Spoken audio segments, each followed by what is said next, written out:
Hola, mi nombre es Maxwell Woods, soy un profesor de la Universidad Adolfo Ibáñez y hoy quiero hablar con ustedes sobre una pregunta en particular.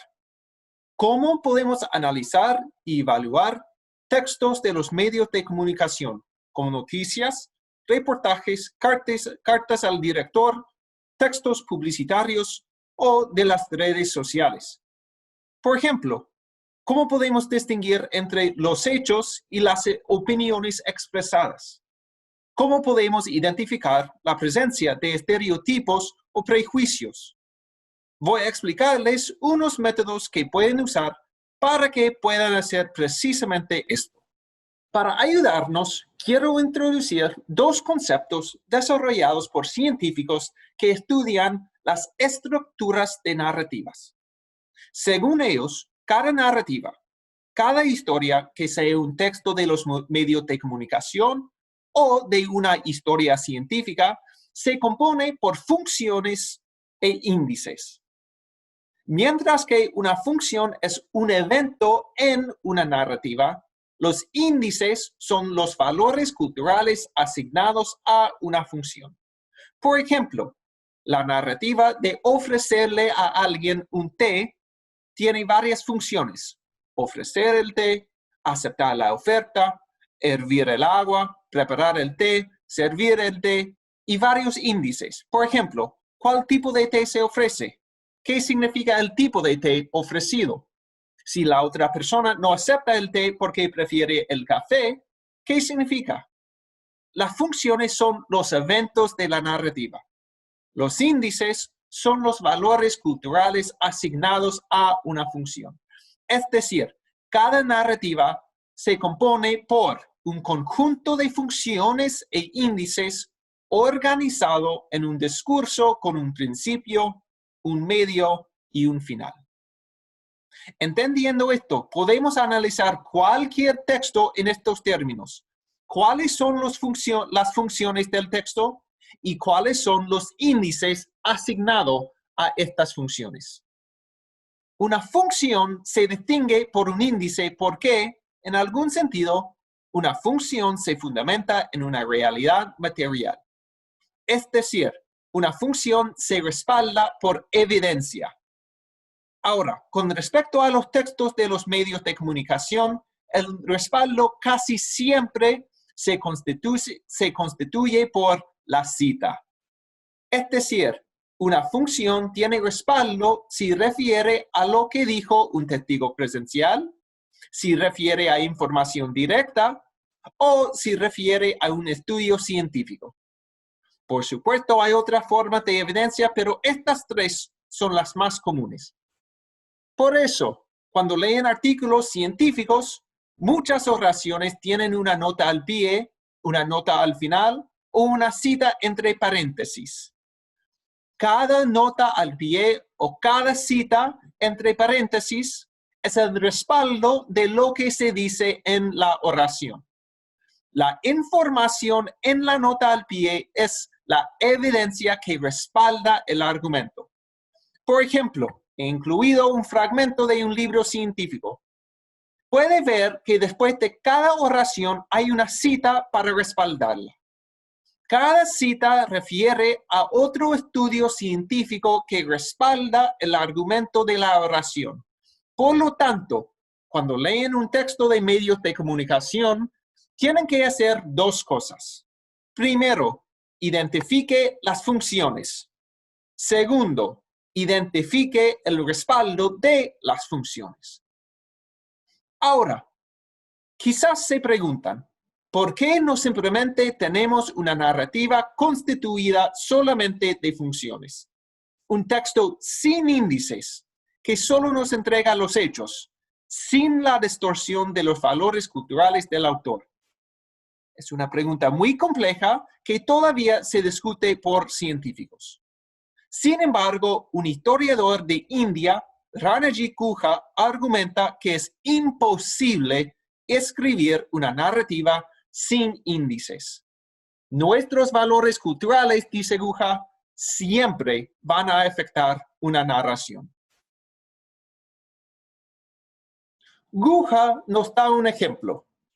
Aquí vemos una carta del siglo XIX, yo sé, muy vieja, y escrita por un funcionario británico a su jefe en Inglaterra. El funcionario en este momento estaba en India, la cual era una colonia de Gran Bretaña. Él está describiendo una revuelta que pasó en 1855 contra el gobierno colonial, pidiendo ayuda del gobierno británico. Yo leo.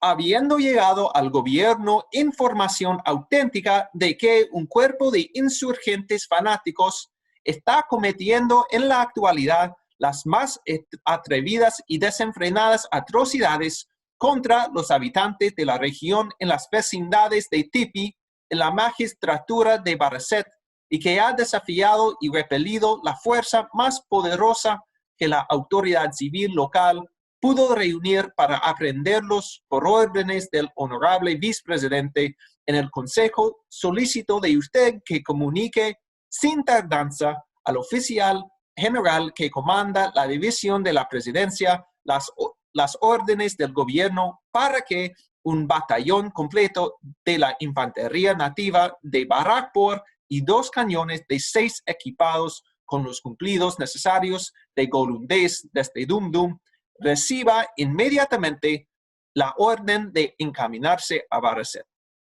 El magistrado se encontrará con el oficial al mando del destacamento en Baraset y suministrará la información necesaria para instruirlo respecto de la posición de los insurgentes, pero sin tener ninguna autoridad para interferir en las operaciones militares que el oficial al mando de los destacamentos juzgue convenientes para el propósito de expulsar o atrapar o en caso de resistencia destruir a aquellos que perseveren en su desafío a la autoridad del Estado y en la perturbación de la tranquilidad pública.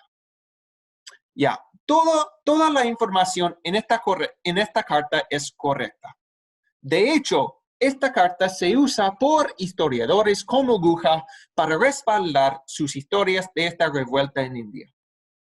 Ahora, usando nuestros conceptos, funciones e índices, podemos identificar las funciones de esta narrativa. Para ayudarnos, he mapeado las funciones acá. Como pueden ver, la narrativa básica de la carta es insurrección, información, decisión y finalmente orden. Y entonces, como podemos ver, algunas funciones tienen subfunciones. Simple, claro, solo los hechos. Y el respaldo de estas funciones, el funcionario ha visto todo personalmente. La evidencia es el testimonio de un testigo presencial.